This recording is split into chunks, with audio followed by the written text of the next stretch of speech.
Welcome to Backstage with Richard Ridge, where I sit with some of the theater's best and brightest, just chatting it up. Screen Actors Guild Foundation and BroadwayWorld have partnered for a filmed conversation Q&A series celebrating the vibrant theater community here in New York City and the union actors who aspire to have a career on both stage and screen. This special event, which is coming from the NYIT Auditorium on Broadway, is a career conversation with one of the most sought-after actresses working on stage and screen. And now she is back on Broadway, starring with Toni Collette, Michael C. Hall, and Tracy Letts in Will Eno's new play, The Realistic Joneses, under the direction of Sam Gold. Please welcome Academy Award winner Marisa Tomei.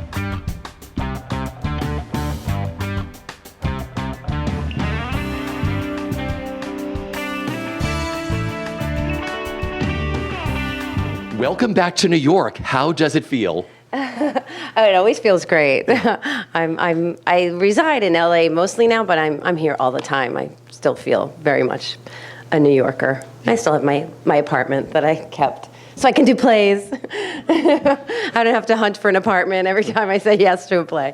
You can come back and you have an apartment here. Yeah. I think the hardest thing is finding an apartment in New York than it is getting a job. Yes, exactly. You know, you look like you're having the time of your life up there. Are you in this play? I am. I am really, really happy. Yeah. Really happy every day to go to work. And when I don't say that lightly. It's not like I'm a happy person. I just find that even if I'm in not a great mood or whatever's going on in my day, and I get there, and I'm just so.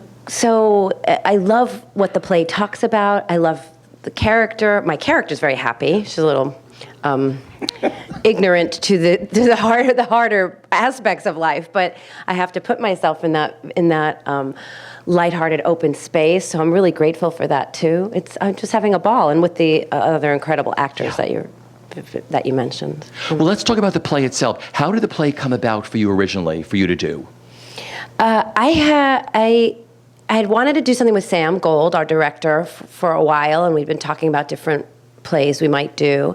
And I had done another of Will Eno's plays off Broadway at the Flea Theater called Oh, the Humanity and Other Good Intentions a handful of years ago. And I was so they were already starting to talk about this. And then, you know, it made sense because we were all in each other's worlds. And I don't really know how. Yeah. I just feel really lucky. So let's talk about the play without giving too much away. What can you tell us about it? It's very funny. Yeah. I mean, that's a safe thing to talk about. That there are a lot of laughs, and that Will Eno's writing is so deep. You've seen the play, so you can help me with this because it is hard to explain. It's not a plot-heavy play. Yeah. Two couples, Michael C. Hall and I, move into a town where Toni Collette and Tracy Letts' characters, they live there, and we move there, and we forge a neighborly relationship with them, and we're all dealing with secrets that we keep from ourselves and from our mates, but then share with the other couple in different formats. Does that make sense? Sure, kind of. Yeah. And underlying it, it's really it holds the whole basket of a lot of it about death, life and death, and how beautiful life is, and how extremely challenging it is, and that somehow it holds it all in one space. And I find it very. That's another reason I'm so happy. I think when I go to work every day, because it works. Going. A play is like a meditation. A lot of times it's great entertainment, but also the forum of theater is there for ideas, and that's another reason I love it, to share that, and what's the discussion afterwards, and what are the topics that a play can raise. And this particular play, though, I think because Will has such deep humanity himself, such compassion, comes from such deep love of people, that his writing can kind of hold the more gruesome aspects of life while still making it okay. We're all human. We're all in the soup together. That's actually one of my little meditations before I go on. I always do a lot of heart meditations because I get so nervous, and I have to really make the space really safe to walk out onto the stage, and I really do a lot of special things, to conjure a safe and open space for the work to happen and for the exchange to happen. But one of those things is we're all in the soup together, because that's kind of what the play is about, and it's a great feeling to go on the stage and have that bowl be together. And so for me, it's worked as a meditation for myself too. The saying the words every night, it's like water on a stone. It's just very soothing to me. The play deals with some tragedies, and I had something really difficult to deal with in my own family and my personal life right when we started, right before we opened the show. And it had to do with a death in the family. And it's just such a beautiful thing to come to work, of course, to have the discipline and have the work to do that itself. But this particular play, which really, it's a great comfort. It's a great comfort, his words and his perspective on life and on death. I've spoken to a lot of people who have had personal issues when they're working, and they say it's so nice that they can put all their creative energy and all those emotions you're holding in as a person in your work. Mm-hmm. And that's, it's not an express, it's not like a cathartic play in the sense of, I get to go and cry every night for all these things. But it's more of, it's an existential, philosophical kind of soothing of the soul that happens with this one. I just love the way he writes characters, because he writes like real people, our language. Our language, the way normal people speak. Mm-hmm. Yeah. And then what also I like about the play is you think it's going to go one way in that first scene, it goes somewhere else, and it goes somewhere else. I mean, that's obviously what a good play does, but it keeps changing. And I saw the show twice already, and I brought different people, and you go and you discuss it afterwards, and everyone has different opinions of what happens to everybody, and along the way. So it's really wonderful. Do they think Pony Jones, my character's name is Pony, the best character name ever. What do they think happens to her? I want to know. You have to go see it. Okay. You have to go see it. How much fun is she to play? Tremendous fun. Yeah. I feel about 20 years younger. And I have to be in that lighthearted space, in that pony-like nubile, just bristling with life space. And a lot of times I'm just seeing colors. I'm not even, I have an inner monologue going on. I'm thinking thoughts, but a lot of them are just colors and feelings. It very works on a visceral level. And, pink, it's kind of a relief. Golden light. And the cast, you're all so wonderful. Perfect ensemble up there. What it was like creating in the rehearsal room with them and now performing the show with your fellow cast members? Well, it was very easy in the rehearsal room. Just the only challenge was that it was very limited rehearsal time, which was 3 weeks, and it was really hard because we were barely off book when we got into previews. I don't think I've ever been so terrified. I have never been so terrified, actually. But I just kept telling myself every day, it's a rehearsal. It's a rehearsal. I'm just going to rehearse in front of everyone. Yeah. Somehow find the strength to be somewhat free. But everybody was sort of in the same boat, right? The rest of the actors? Well, Tracy had premiered at Yale, actually. And Tracy was in that production, so he was. Yeah. He's a sequoia anyway. He's just so rooted. He's just. wonderful tree to have as the anchor. But the rehearsal process in the room was really. It was really easy. We had Will with us the whole time, our playwright, so we could ask him anything. That was such a great help. And he loved us, so that was nice too, just to feel like you're on the right track. Yeah. And that was really interesting about it, these other actors that I respect so much. And to see, okay, are they crapping in their pants also that we have to go up and we're not really ready yet? Yes, they are. Okay. That's why it seems like you really bonded. Yeah. You're working with one of the most in-demand directors in Sam Gold. Mm-hmm. What was the process like working with him, and what makes him such a great director?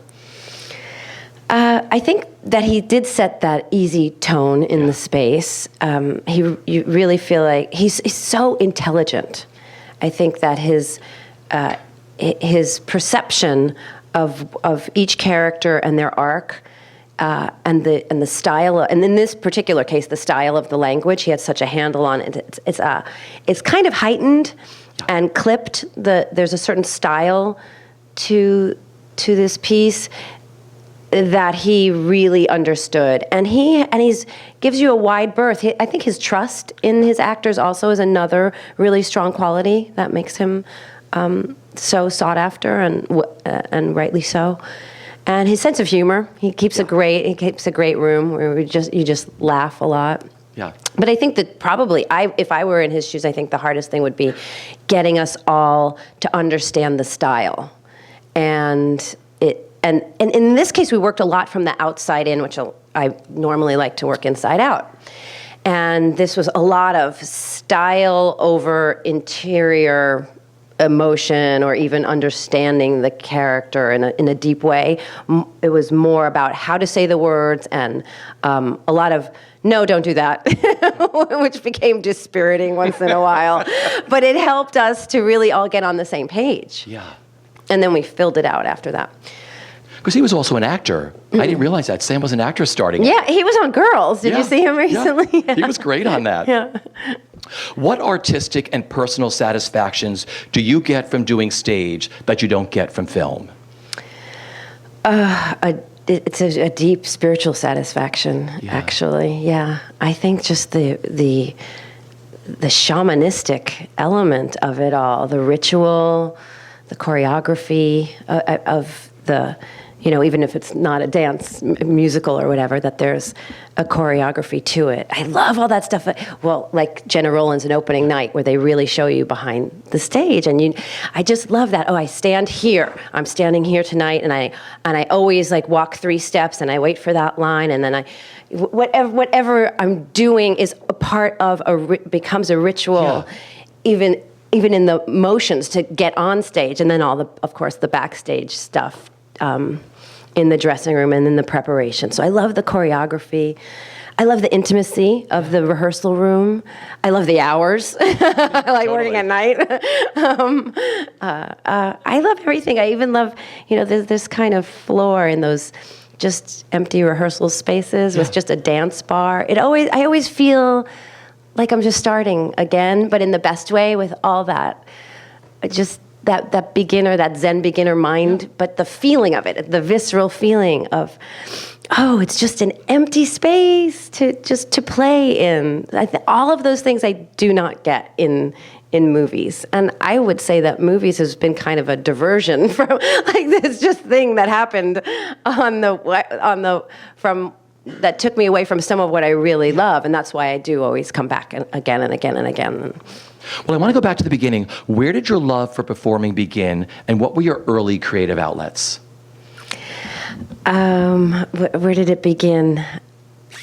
I think, it was a combination. My parents really loved the theater, and I grew up here in Brooklyn, and my parents would always take us to the theater here, and I think seeing how happy it made them, I think probably I wanted to make them that happy. Sure. So it was also infectious. I was seeing those shows and even when I was very little, I had a number of my little birthday parties would be at the Heights Players out in Brooklyn, and you could have your little birthday party. You could see a play, like a kids show, and then have your birthday party on the stage. It was very exciting. I'm still excited about it. So I think of all that magical stuff, and then there are the darker aspects where it's like I need to get away from these people. Where am I safe? I'm safe here on the stage. So you have the mix of what drives us to become actors. Sure. But and my aunt was a tap dancing teacher, tap teacher. So she kind of had that theater bug. So she was a big influence on me too. Did you study with her? I didn't study with her, but she designed a lot of routines for me and my brother that we would do in the summer. Yeah. That was another influence. We had a summer bungalow upstate, and it was a really small community. It's called it's a colony, actually, a small 4 roads, dirt roads, but there's a little barn in the middle of this colony, and the shows were put on at the end of the summer, but they were all in reference to what was going on in the community or politically. So I really got a sense of what theater. I didn't know what theater at that time. It was just, the grown-ups go on stage and they talk about what's in the newspaper, and they talk about what our neighbors are what happened, what transpired that summer. So I understood that it was a place for dialogue and for people to come together as a community. So the kids got to do their own show, and then my aunt would that was probably my greatest thrill, was to see the whole barn jump to their feet when me and my brother did our tap routine. That was kind of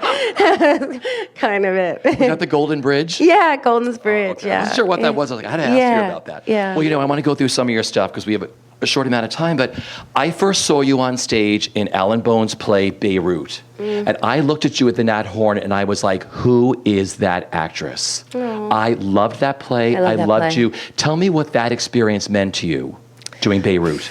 Gosh, that meant everything to me, really. That was basically a two-hander play. There's a third character that comes in for a short while. But the writing of that, it had everything, didn't it? It was really funny. Alan Bown wrote it, and he has since passed away. Yeah. We really lost something big when we lost him. And the guy, Bernie Telsey, cast me in that. It was right when he was, I wouldn't even say he cast me. He was just starting Manhattan Class Company. So it was just, it was early on in those days. And and the director, I really learned a lot from that director, Jimmy Bohr, really a lot about listening, and just in this particular two-character, it was a love story, but set on the Lower East Side, and kind of a metaphor for AIDS, and I was basically in my underwear the whole time. Dad walked out on that one. Too much information. He's like, I love you, but it was... It really formed me. And it was such a great experience that it kept me coming back. It made me sure that was what I wanted to do. And it was about big ideas, but it had a lot of passion, which I love. Yeah. Then you work with Tony Kushner in Slavs down at the New York Theater Workshop. Yes. I had Kathleen Chalfant here who said, probably doing The Angels in America and working with Tony was probably one of the greatest things she's ever done, and working with him. Yeah. What was it like for you? It was doubly great because of being with Kushner, but also being at New York Theater Workshop, which I love that. I love that stage. Yeah. Even though I love that space. That's probably my favorite space to work in. And it was... I played a Russian, so I had a Russian accent with, I got to make out with a girl, and I had to guard the brains of all the greatest dead Russian dictators, basically. It was a very obviously intellectual play, but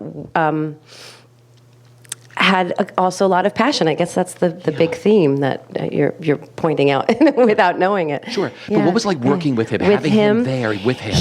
It was pretty much, he was really, it wasn't as epic, obviously, as Angels and what Kathleen went through.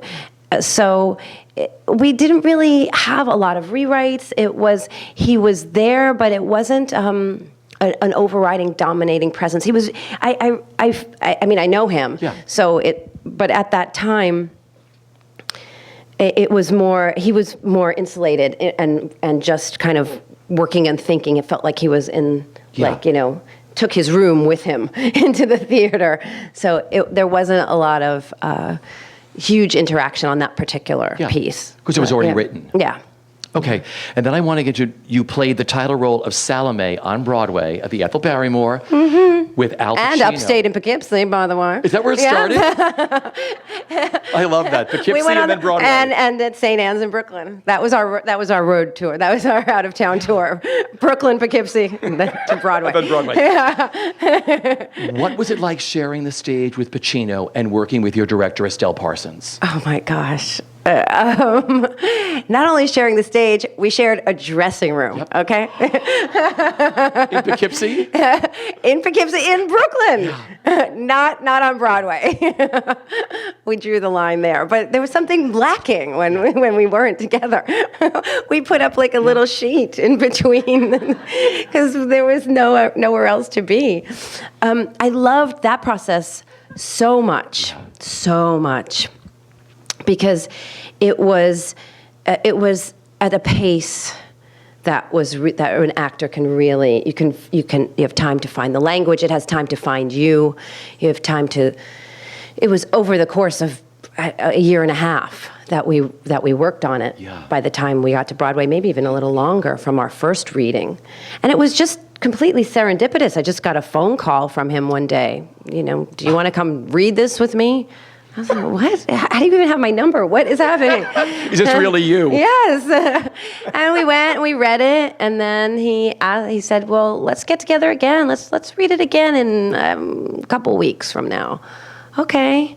When are you free? Oh, I'm free this time. I'm free. Then we just get together again and just read it. And I love working that way. I like to just read it and let it marinate. Yeah. And come back to it, not having to talk a lot about it or push the process, and just read it and come back and read it and let it sink in. And if it's really great writing, it's going to unfold inside you. And also the nature of life and art and that the mystery and the spiritual presence that runs through it will bring experiences to you that start to feed that. Yeah. And you couldn't have looked for. You can't be like on the hunt. You're looking, grasping and trying to put this thing up on its feet. But when you get to just read and come back to it, it works on you in a totally different way. And Al set that pace. He likes to work that way. And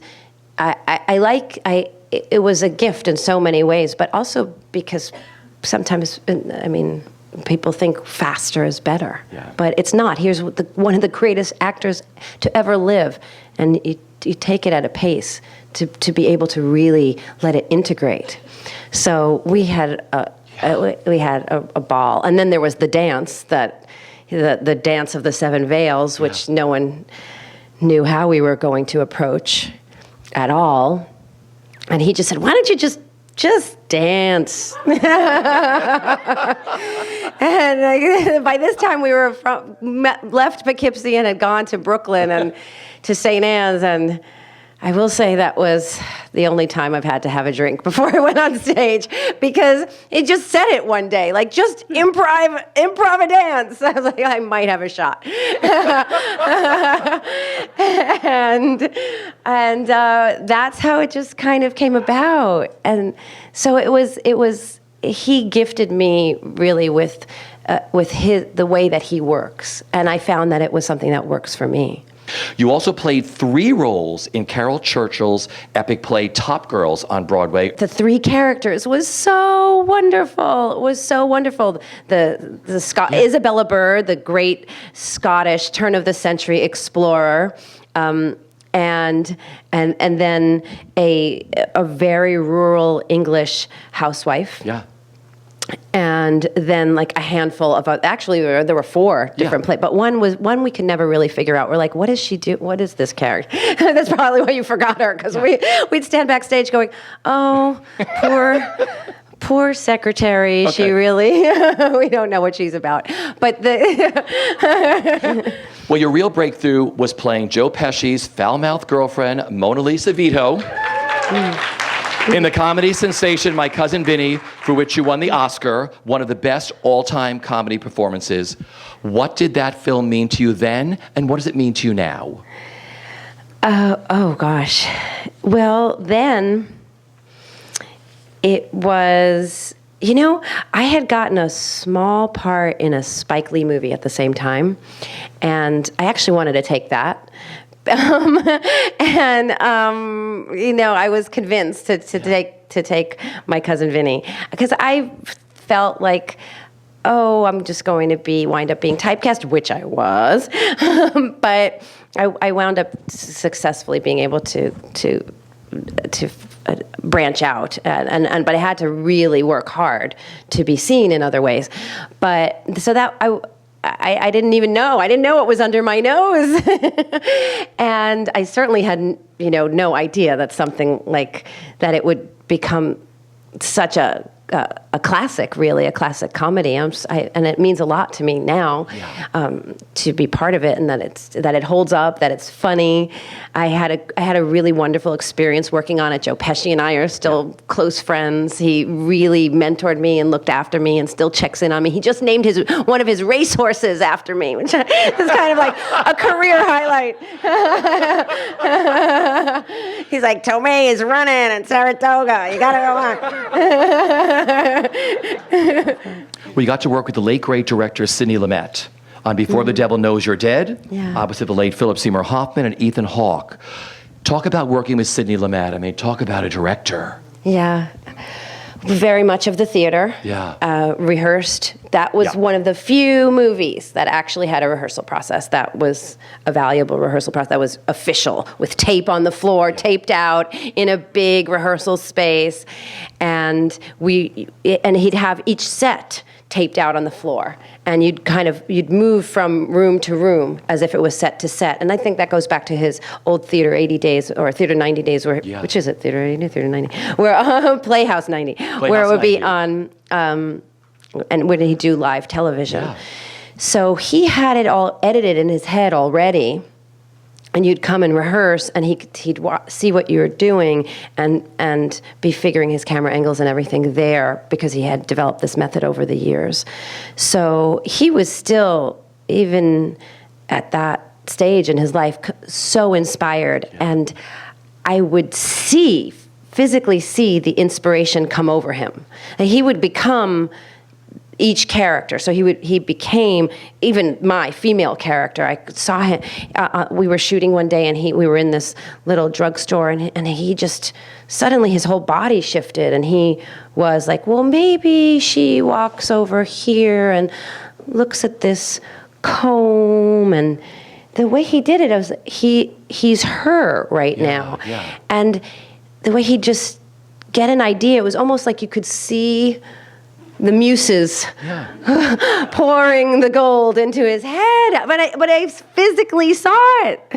Okay, for Todd Field's In the Bedroom, you received your second Academy Award nomination. You played opposite Sissy Spacek and Tom Wilkinson. What are your memories of working on that film and that role? Oh gosh, that was a quick one. That was like, really? Can you come in a week and do this? So it was like I'm good at accents, but it was a very particular. That main accent it's not easy.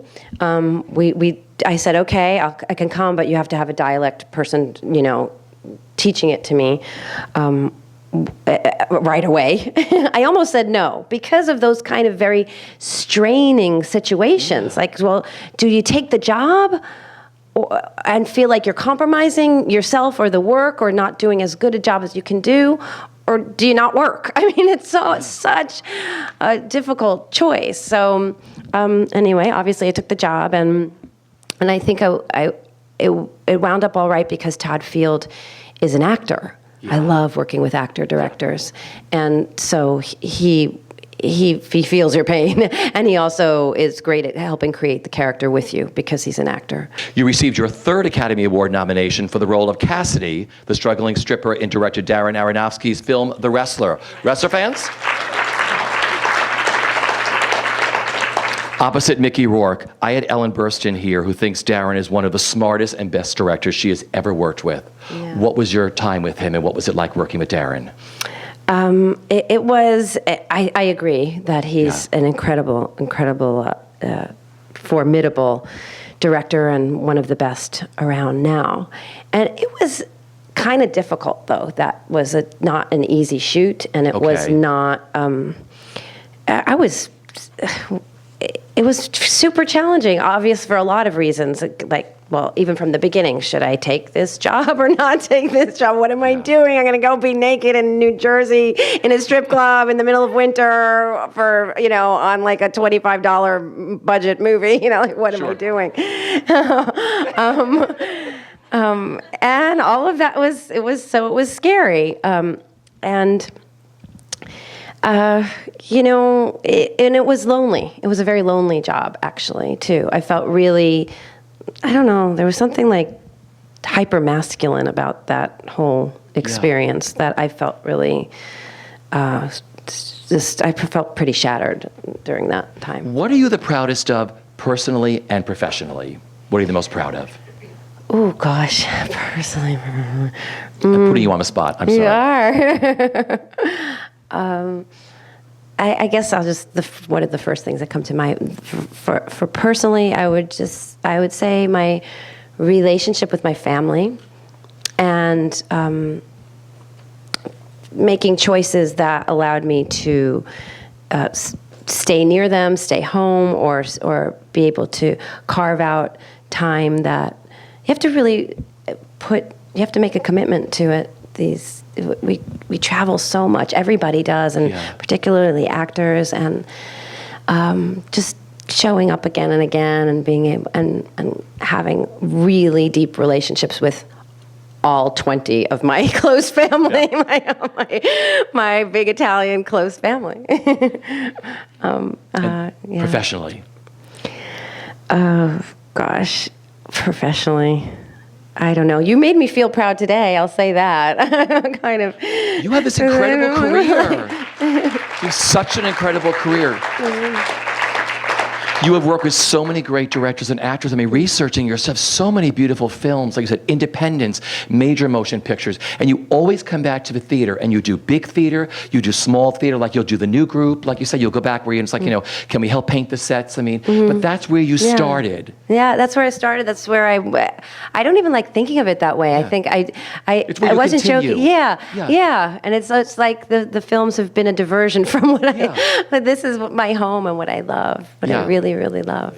I want to thank you for one of the best afternoons. I do this a lot, and this was like one of my all-time favorites. What? Thank you, Let's hear it. Marisa Tomei, if you haven't seen The Realistic Joneses, run to the Lyceum Theater.